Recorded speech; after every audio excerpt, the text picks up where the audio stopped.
इदं सुरूपं तथा वा कलत्रं यशश्चारुचित्र धनं मेरुतुल्यम् मनश्चेन लग्नं गुरोरङ्घ्रिपद्मे ततः किं ततः किं ततः किं ततः किम्. श्री गुरुभ्यो नमः. प्रबोध सुधाकरम 46வது श्लोकम्.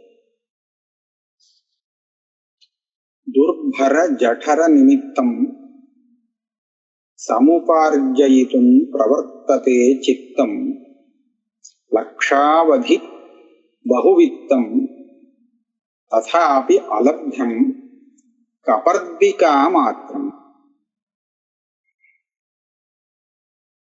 துர்பர ஜடர நிமித்தம். இந்த பணம் சம்பாதிக்கிறதுன்னு இருக்கு இல்லையா, அத பத்தி சொல்ற. இதுல பெருசா சம்பாதிக்கிறேன், ஆனா என்ன கூட வரப்போறது, ஒன்னும் வரப்போறது இல்லை இல்லையா. எதுக்காக சம்பாதிக்கிறேன் அப்படின்னு கேட்டால் ஜடர நிமித்தம். ஜடரங்கிறது வயிறு, இந்த வயத்துக்காகத்தான் சம்பாதிக்கணும், அப்படிதான். ஆனா இந்த பயத்தை திருப்திப்படுத்த முடியாது. துர்பரன்னா திருப்தி செய்ய முடியாத. இன்னைக்கு கலைஞ்சு போயிடுத்துனா இனிமே வேண்டான்னு கிடையாது, நாளைக்கு திருப்பி கேட்கும், அடுத்த வேலைக்கு திருப்பி கேட்கும். இப்பேற்பட்ட இந்த பயத்தை நிரப்புவதற்காக சம்பாதிக்கிறேன்னு சொல்லுவான். சமுபார்ஜயித்தும் பிரவர்த்ததே சித்தம். அதுக்காக சம்பாதிக்கணுங்கிறதுக்காக நம்ம சித்தமானது பிரவர்த்திக்கிறது. என்ன பண்ணலாம்னு யோசிச்சு பண்றது. அது என்ன பண்றது? லட்சாவதி பகுவித்தம். லட்சக்கணக்கில் ரூபாய் சம்பாதிச்சுட்டோம்னா கவலை இல்லாம சாப்பிட்டு போகலாம் அப்படின்னு நம்ம திட்டோம். அந்த காலத்துல, அவர் காலத்துல லட்சாவதி பெருசா இருந்திருக்கு. இப்ப இன்னும் பெரிய நம்பர் போடணும் இல்லையா. லட்சாவதி பகுவித்தம் எல்லாம் பண்ணிடலாம். ஆனா உனக்கு கிடைக்கிறது என்ன, அதுல உன் கூட வருது என்ன அப்படின்னு கேட்டா ஒண்ணு கூட இல்லையா. ததாப்யலப்யம் கபர்திகா மாத்திரம். இப்படி சம்பாதிக்கப்பட்ட வஸ்துவிலேருந்து கபர்திகானா சோழியாம், ஒரு சின்ன சோழி கூட வரப்போறது இல்லை, ஒண்ணுமே வராது, சுத்தமா ஒரு பைசா கூட வரப்போறது இல்லை. அதான் உண்மை. அதுக்காக இவ்வளவு சிரமப்படணுமா? அதுலயும் பெரிய சிரமங்கள்லாம் இருக்கு. என்ன சிரமங்கள்னா, லப்தச்சேத் அதிகோர்த்தா பத்னியாதீனாம் பவேத் ஸ்வார்த்தா நிருப சோரதோப்யனர்த்தா தஸ்மாத் திரவியோத்யமோ வியர்த்தா. எல்லாத்தையும் அர்த்தான்னு ஒண்ணு வருது. நம்ம ஏதோ ஒரு நல்ல நேரம்னு வச்சுக்கலாம், நல்ல நேரமும் கெட்ட நேரமும். லப்தச்சேத் அதிக அர்த்தா, நாம நினைச்சதுக்கு மேல நிறைய அர்த்தம், தனமானது நமக்கு கிடைக்கலாம். கிடைத்தால், ஒரு சமயம் கிடைத்தால், பத்னியாதீனாம் பவேத் ஸ்வார்த்தா, நம்ம குடும்பத்துல இருக்கிறவா அத்தனை பேரும் அதை உபயோகப்படுத்திப்பா, அவளுக்கெல்லாம் நல்ல சந்தோஷமா இருக்கு. ஆனால் நிருப சோரதோப்பி அனர்த்தா, ராஜாவாலே நமக்கு அனர்த்தம் ஏற்படும், திருடனாலையும் ஏற்படும். ரெண்டு விதமா பணத்துக்கு இது. ராஜானா அவன் என்ன கேட்பான், இவ்வளவு சம்பாதிச்சியே எங்க டாக்ஸை காணுமே, டாக்ஸ் கட்டலையே அப்படின்னு சொல்லி அவன் சோதனை போடுவான். சோதனை போட்டு பிடிக்கிட்டு போவான். அதுவாவது ஒரு அனர்த்தம். இல்லே பணத்தை சேர்த்து வச்சிருந்தான்னா திருடன் தூக்கிட்டு. ஆக ராஜா கிட்ட இருந்தும் நமக்கு அனர்த்தம் வரும், பணம் நிறைய சம்பாதிச்சாக்க. திருடனாலையும் அனர்த்தம். அதே என்ன தெரிகிறது? தஸ்மாத் திரவியோத்யமோ வியர்த்தா. திரவியத்துக்காக மிகவும் பிரயத்தனம் படுவது, அதாவது அது ரொம்ப சேர்த்து வச்சுறதுங்கிறது வீணாகுது. இந்த கூடவும் வரப்போறது இல்லை, இருந்தும் அனர்த்தத்தை தான் கொடுக்க போறது. ரெண்டு விதத்துலயும் இதே. அதனால அளவோட இருந்துக்க வேண்டியது, இதுக்கு மேல வேண்டாம் சொல்லும். அதனாலதான் இந்த பணம் அளவோட இருந்ததுன்னா நமக்கு ரொம்ப நல்லது. பகவத்கீதையில 6வது அத்தியாயத்துல இந்த யோக பிரஷ்டன்னு ஒரு விஷயத்தை பத்தி அர்ஜுன் கேள்வி கேட்டான். அவன் தியான யோகத்துல பிரவர்த்திச்சிருக்கான், ஆனா தியான யோகம் பண்ணி முடிக்கல. வேத்தன் மத்தியில ஆயுசு முடிஞ்சு போறது. கர்மாவை ஏற்கனவே விட்டுட்டான் தியான யோகத்துல வரதுக்கு முன்னாடியே. ஆஹா, அவனுக்கு ஒண்ணும் இல்லைன்னா எடுத்து கர்மாவும் அவனுக்கு நல்ல கத்தியை கொடுக்கறதுக்கு அவங்ககிட்ட இல்லை, தியான யோகமும் சித்தமாகல, ஞானமும் வரல. இப்ப இவன் கதி என்ன அப்படின்னு அர்ஜுனன் கேட்கிறான். அவன் வீணா போயிடக்கூடாதே, நல்ல பதிலா சுவாமி சொல்லணுமே அப்படிங்கிற ஒரு அர்த்தத்துல கேட்கிறான். சுவாமி என்ன சொல்றாரு தெரியுமா? நீ கவலையப்படாதே, அவனுக்கு கஷ்டமே கிடையாது. பிராப்பிய புண்ணிய கிருத்தாம் லோகான் உஷித்வா சாஸ்வதி சமாக சுச்சீனாம் ஸ்ரீமதாம் கேஹே யோக பிரஷ்டா அபிஜாயத்தை. இவங்க யோக பிரஷ்டன்னு வேறு வச்சான். இவன் நல்ல புண்ணியவான்கள் அடைய வேண்டிய லோகத்துக்கெல்லாம் போனா அங்க சௌக்கியமா அனுபவிக்கலாம். வீணாவே போகாது, கொஞ்சம் பண்ணாலும் இது வீணா போகாதுங்கிறத காண்பிக்கிறார். அங்கெல்லாம் அந்த அனுபவிச்சு திரும்பி நல்ல குலத்துல தனவானா இருக்கக்கூடிய நல்ல குலத்துல பிறப்பான், பணக்கார குலத்துல பிறப்பான், சௌக்கியமா இருப்பான் அப்படின்னு சொல்லிட்டு அசவா யோகினாமேவ குலே பவதி தீமதாம், முன்னாடி ஸ்ரீமதாம்னு சொன்னார். அப்படி பிறக்கலன்னு சொன்னா நல்ல யோகிகள் குலத்துல நல்ல புத்திசாலியா ஞானிகளுடைய குலத்துல பிறப்பாங்க. இது ரொம்ப துர்லபங்கிறார். பணக்காரன் வீட்டுல பிறக்கிறத காட்டிலும் இந்த மாதிரியாக பணம் இல்லாதவர்கள், ஏழைகள், ஆனா அதே சமயத்துல நல்ல யோகிகள், அப்பேற்பட்டவாளுடைய குலத்துல பிறக்கிறதுங்கிறது இருக்கே, அது ரொம்ப துர்லபம். எல்லாரும் கிடைக்காது. எல்லாரும் பணக்கார வீட்டுலதான் பிறந்துடுவா. யாரு இந்த மாதிரி யோக பிரஷ்டாளா வருவா. இது ஏன் இதை போய் வசதியா சொல்லணும்? இது இவா சிரமப்பட்டு தானே இருப்பா பைசாக்கு அப்படின்னு கேட்டேன். பைசாக்கு சிரமப்படுறதுங்கிறது சிரமமே இல்லையா, அது ஒரு சிரமம் இல்லை. ஏன்னா அது அவனுக்கு வைராக்கியத்துக்கும் மேற்கொண்டு ஆசக்தி வராம இருக்கிறதுக்கும் உதவுறது. ரொம்ப ஆரம்பத்துல இருந்தே அவன் போகாசக்தனா இருந்து விட்டான்னு சொன்னா வைராக்கியம் வர்றது கஷ்டம். அவனால சின்ன கஷ்டத்தை கூட தாங்க முடியாது. இவன்னா கஷ்டம் தாங்கி தாங்கி அவனுக்கு நிறைய பழக்கம் இருக்கும், சிரமம் இருக்காது அபியாசத்துல எல்லாம் பண்றது. அதனால இது ஒரு நல்ல அதிகமான பணம் இல்லாம இருக்கிறதுங்கிறது இவன் அடுத்த நல்ல உத்தமமான கதி போகிறதுக்கு ஒரு நல்ல வழி அது அப்படின்னு சொல்லி. அதனால பாக்குறத என்ன தெரியுதுன்னு கேட்டா, நிறைய அர்த்தத்தை சேர்த்து வைக்கணும் அப்படின்னு நினைக்க வேண்டாம். அது யாருக்கு உபயோகப்படும் தெரியாது, நமக்கு நிச்சயமா உபயோகப்படும்னு சொல்லவே முடியாது. அதனால அந்த எண்ணம் வேண்டாம் அப்படிங்கிறதுக்காக இதை சொல்றார். அர்த்தத்தை சம்பாதிக்க வரக்கூடிய கஷ்டங்கள் இது. அந்நியாயம் அர்த்தபாஜம் பஷ்யதி பூபஹா அத்வகாமினம் சௌரஹா பிஷுனஹா வியசன பிராப்திம் தாயாதானாம் கண கலகம். இது நல்லா இருக்கே.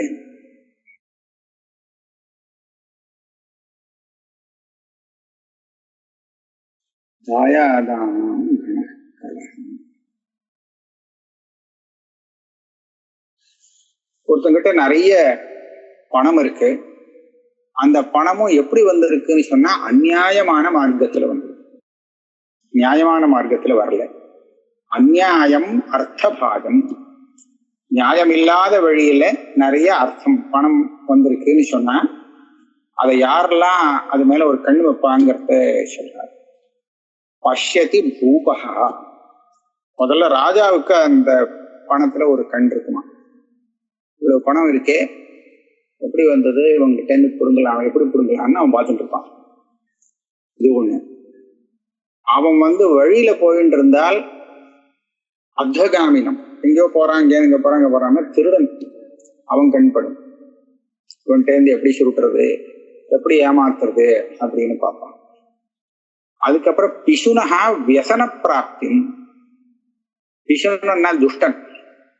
துஷ்டன் என்ன பண்ணுவான்னா, இவனுக்கு ஒரு கஷ்டம் வராதா அப்படின்னு அவன் பார்த்துருப்பான். இவனுக்கு ஒரு ஆபத்து வரணும், அந்த பணக்காரனுக்கு ஒரு ஆபத்து வந்தால் அவன்கிட்ட இருந்து நம்ம அந்த பணத்தை அபகரிக்கலாமே அப்படின்னு அவன் பார்த்துட்டு இருப்பான். தாயாதானாம் கணகா, இவனுடைய வாரிசுகள்லாம் இருக்கும். வாரிசுகள்னா அந்த சொத்துல பங்கு உள்ள வாரிசுகள், அவாதான் தாயாதானாங்க. அந்த கூட்டம் என்ன பார்க்கும்னா, இதுல நாம அதிகமா அவன் ஜாஸ்தி எடுத்துக்கோட போறானே, நாம ஜாஸ்தி எடுத்து வரணுமே அப்படின்னு கலகத்தை எதிர்பார்த்துட்டு இருக்கும். பணம் ஒருத்தன் நிறைய வச்சுட்டு போனான்னு சொன்னா அங்க உடனே கலகம் வந்துடும். என்ன பங்கு போடுறதுல அவளுக்கு சண்டை வந்துடும் இல்லையா? ஆக இவன் அநியாயமா அர்த்தத்தை சம்பாதிச்சு வச்சானே, ஆனால் அது இந்த மாதிரியான கதிதான். ராஜா அவன் மேல ஒரு கண்ணை வச்சுட்டு இருப்பான். திருடன் எப்படியா திருடிந்து போறதுன்னு பார்த்துட்டு இருப்பான். துஷ்டன் இவன் கஷ்டத்துல விட மாட்டானா, இவன்கிட்ட நாம பணத்தை கறக்க மாட்டோமான்னு பார்த்துட்டு இருப்பான். பங்காளிகள்லாம் மேற்கொண்டு தனக்கு நிறைய வரணுமே அப்படிங்கிறத யோசிச்சு கலகத்தை எதிர்பார்த்துட்டு இருக்கலாம். இதான் அதனுடைய பலம், பணத்துடைய பலம் இதுதான். அடுத்தது சொல்றார், ஆதக பரைர் அநேகைஹி அர்த்தம் சமுபார்ஜயந்தி ராஜானஹ அஸ்வ மதங்கஜ ஹேதோஹோ பிரதிக்ஷணம் நாஷ்யதே சஹ அர்த்தஹ.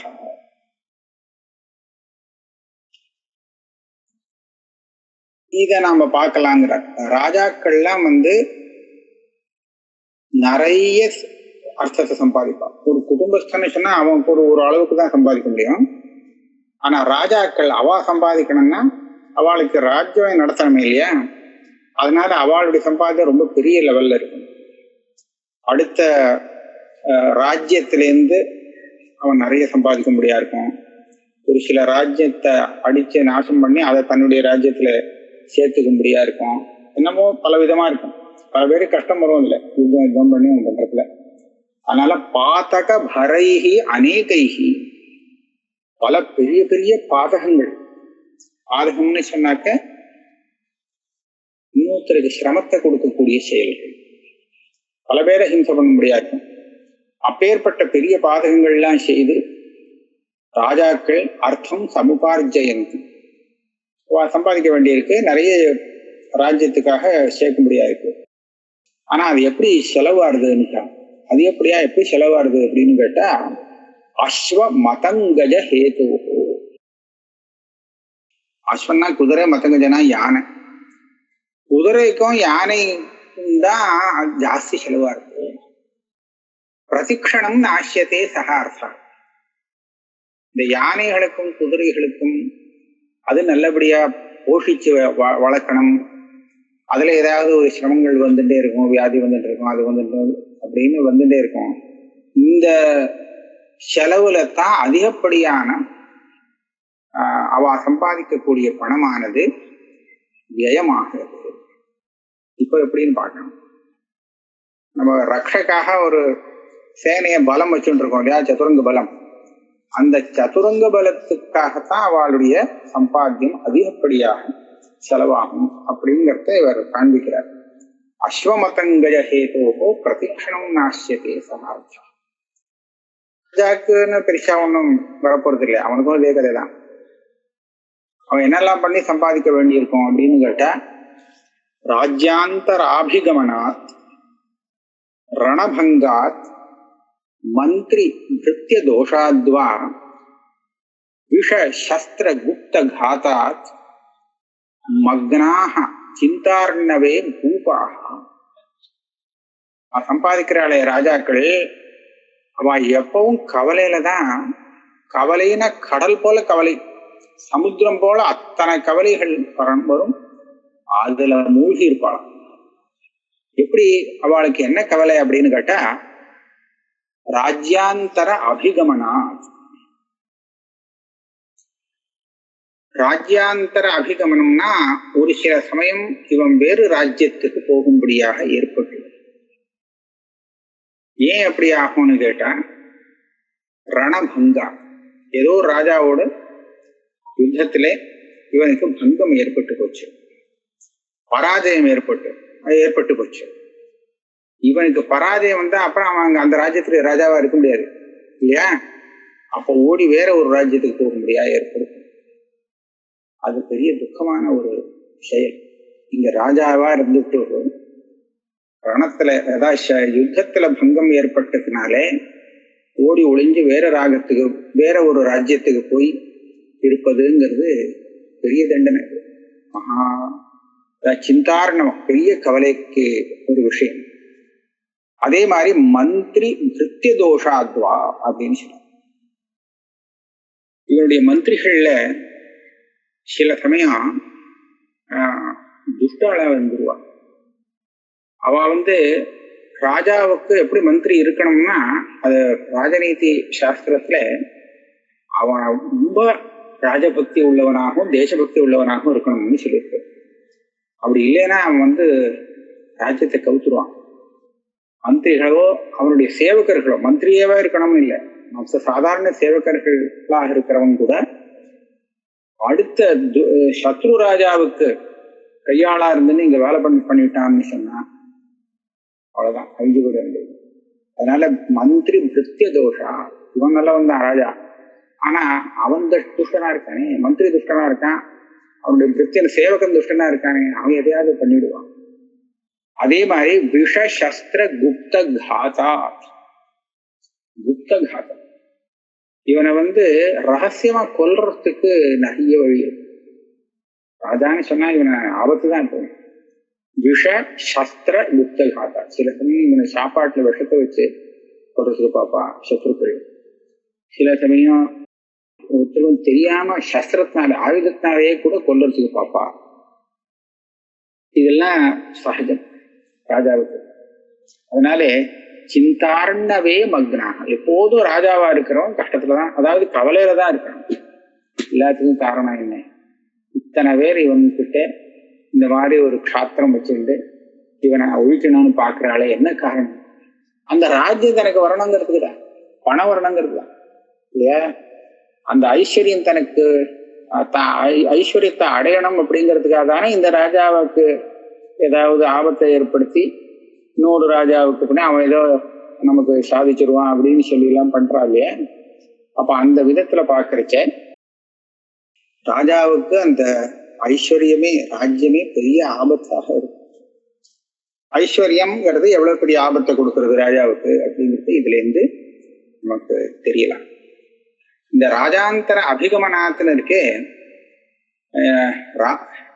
ராஜாந்தர அபிகமனாத்துன்னு தான் சொல்லியிருக்கு. இன்னொருத்தருடைய ராஜ்யாந்தர அபிகமனாத்துன்னு இங்க போட்டிருக்கு. ராஜாந்தர அபிகமனாத்து கூட இருக்கலாம்னு தெரியுது, கீழே அந்த மாதிரி ஒரு பாட்டு தெரியுது. அப்படி பார்த்தா என்ன அர்த்தம்னா, மற்ற ராஜாக்கள் இவன் மேல படையை எடுத்து வர, அது அங்க இவனுடைய ராஜ்யம் நல்ல பெரிய ஐஸ்வர்யத்தோடு செழிப்பா இருக்குன்னு சொன்னா மற்றவனுக்கு அதுல ஒரு கண் பார்வை இருக்கும். சந்தர்ப்பத்தை பார்த்துன்றது அடிச்சு தன்னோட இதுல சேர்த்துக்கணும்னு பார்த்துட்டு இருக்கான். இந்த இத அப்படி வச்சுக்கலாம். ஆஹா, கஷ்டம்தான் அவளுக்கு. இப்படியாக விஷய தோஷ நிந்தா பிரகரணமா, விஷய நிந்தா பிரகரணம் அதை முடிச்சுட்டார். அடுத்தது இப்ப மூணாவது மனோநிந்தா பிரகரணம்.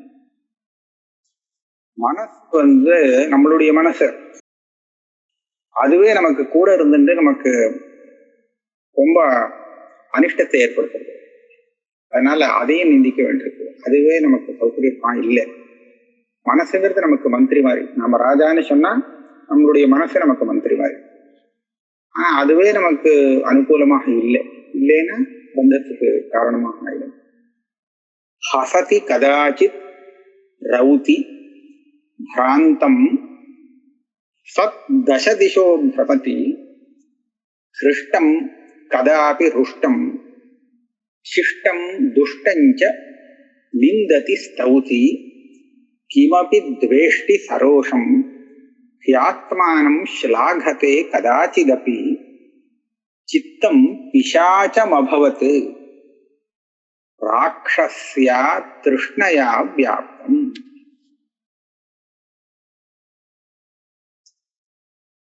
திருஷ்ணா அப்படின்னு ஒரு ராட்சசி.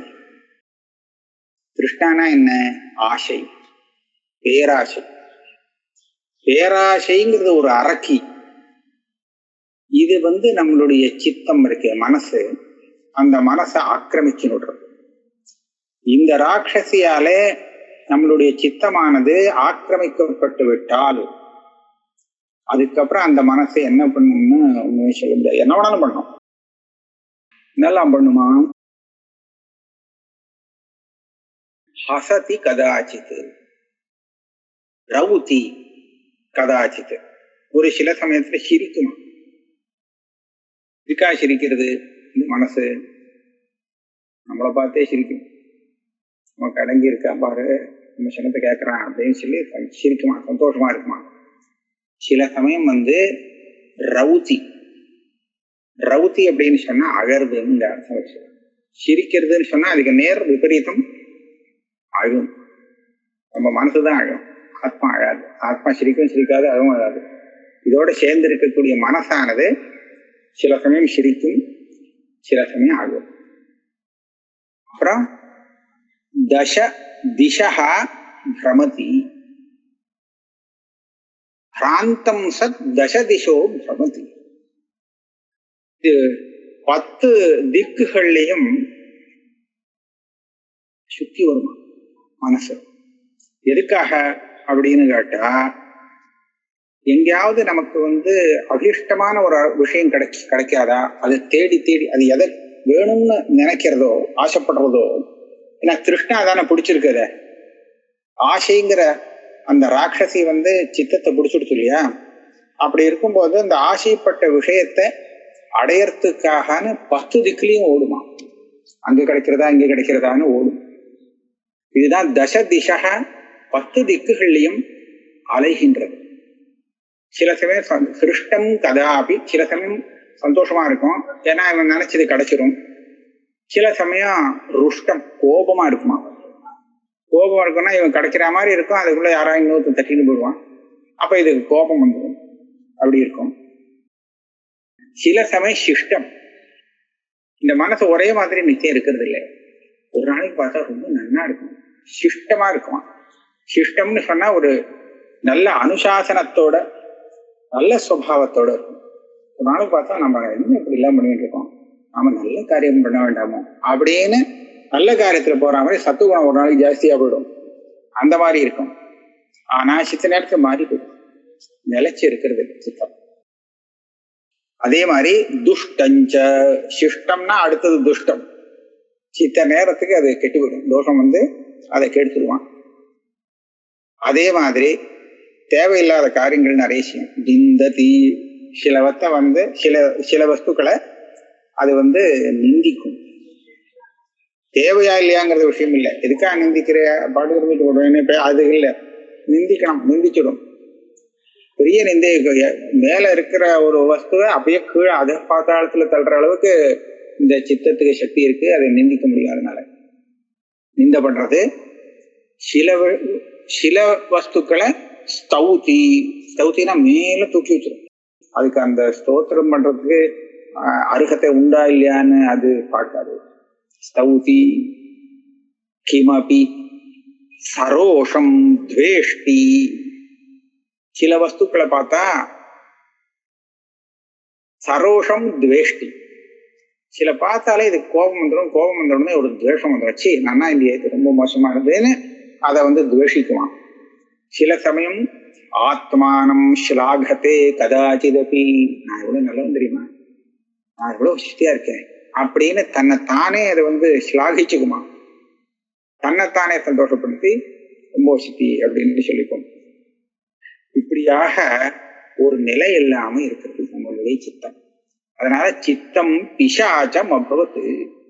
நம்ம சித்தம் இருக்கே, இது ஒரு பிசாசா எடுத்துக்கொள்ள ஒரு நிலைச்ச மனோபாவமே இல்லையே. ஒவ்வொரு சமயத்துல க்ஷணத்துக்கு க்ஷணம் இது வார்த்தைக்கு மாறிண்டே இருக்கு இல்லையா? இது ரொம்ப மோசமான ஒரு நிலைமையில இருக்கு அப்படின்னு சொல்றது. அடுத்தது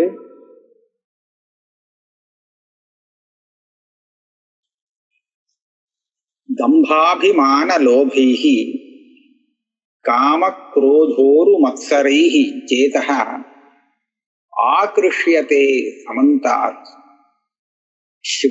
ஸ்வபிரிவ பதிதாஸ்திவத் மார்கே. இந்த சித்தத்துல தம்பம்னு ஒண்ணு உண்டு. தம்பம் அப்படிங்கிறதுக்கு என்ன பேரு அப்படின்னு கேட்டா, தம்பம் எதுக்கு பேருன்னு கேட்டா, பாஷ்யத்துல எல்லாம் சொல்லியிருக்கா, தன்னை பத்தி ரொம்ப சித்தியா காமிச்சிக்கணும்.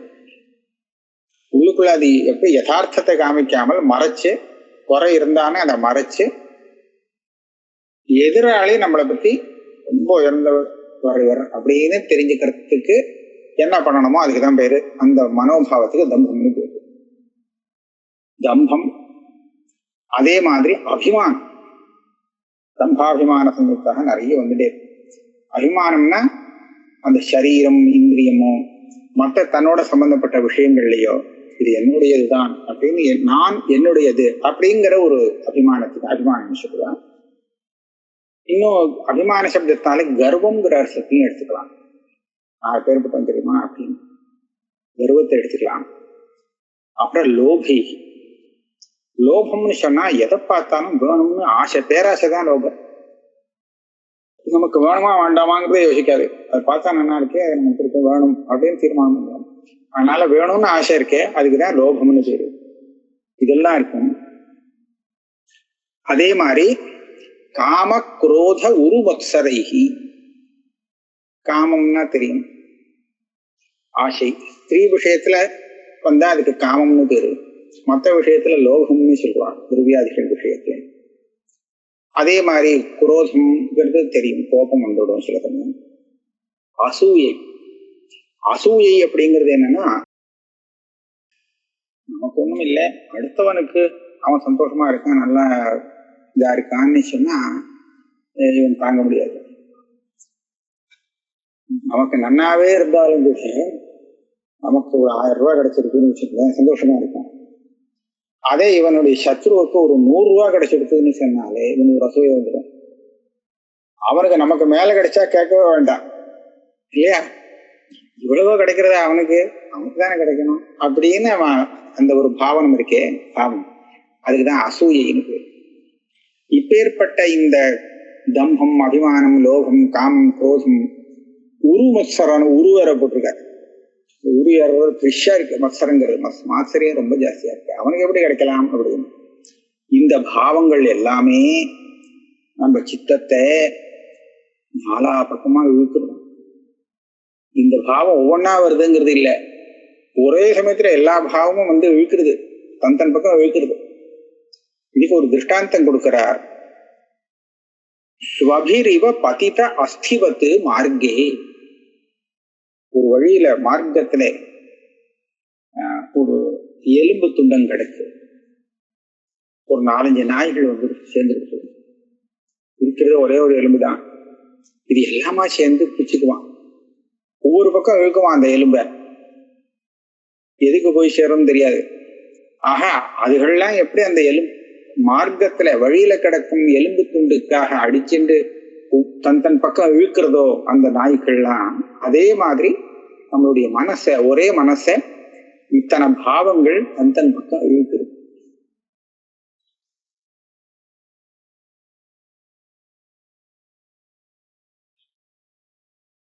அஸ்மாத் சுத்த விராகா மனோபிலஷிதம் தியஜேதர்த்தம் தத் அனபிலஷிதம் குறியாத் நிர்வியாபாரம் ததோ பவதி. மனசுல இவ்வளவு சிரமங்கள் இருக்கிற காரணத்தினாலே நாம என்ன பண்ணணும் அப்படிங்கிறத சொல்றார். நம்ம இதுல இருந்து தெரிஞ்சுக்க வேண்டியது என்ன அப்படிங்கிறத சொல்றார். எப்படி பண்ணணும்னா சுத்த விராகா, சுத்தமான வைராக்கியமுடையவனாக இருக்கணும். வைராக்கியன கிரகியத்தேன்னு சொல்லியிருக்கு. வைராக்கியத்துக்கு மனசு வசப்படும். வைராக்கியம் இல்லைன்னா இவனுக்கு இன்னும் சனத்தை கேட்கவே கேட்காது. இந்த வைராக்கியத்தினால மாத்திரம் மனசை தடுத்து நிறுத்தலாம். அது இந்த காமக்ரோதாதிகளுக்கு வசம் ஆகாதபடி காப்பாற்றலாம். சுத்த விராகா, நல்ல தூய வைராக்கியம், சுத்தமான வைராக்கியம். இது என்ன பண்ணும்னு கேட்டா, மனோபிலஷித்தம் அர்த்தம் தியஜே. இந்த மனசு ஏதோ ஒண்ணு ஆசையோட அது வேணும் இது வேணும்னு ஏதோ ஒண்ணு கேட்கும் இல்லையா, இந்த வைராக்கியம் அத வேண்டாம்பா, அது கேட்காதேன்னு சொல்லிவிடும், அதை தியாகம் பண்ணிடும். வைராக்கியம் இல்லாத சந்தர்ப்பத்துல மனசு எதை வேணும் வேணும்னு கேட்குமோ அந்த வைராக்கியம் அந்த மனசை அது வேண்டாம் அப்படின்னு தள்ளும்படியாக பண்ணிடும், தியாகம் பண்ணிடும். அப்ப எது மனசனால கேட்கப்படுறதோ அது மனசுக்கு மேலும் மேலும் அனர்த்தத்தை ஏற்றக்கூடியதாக இருக்கு. வைராக்கியம் அந்த வஸ்துக்களை வாண்டான தள்ளுறதுனால மனசுக்கு நிம்மதி வரும், சாந்தி வரும், அனர்த்தம் வராமல். தது அனபிலஷித்தம் குறியா. மனசு எந்த விஷயத்துல ஆசை இல்லாமல் இருக்கோ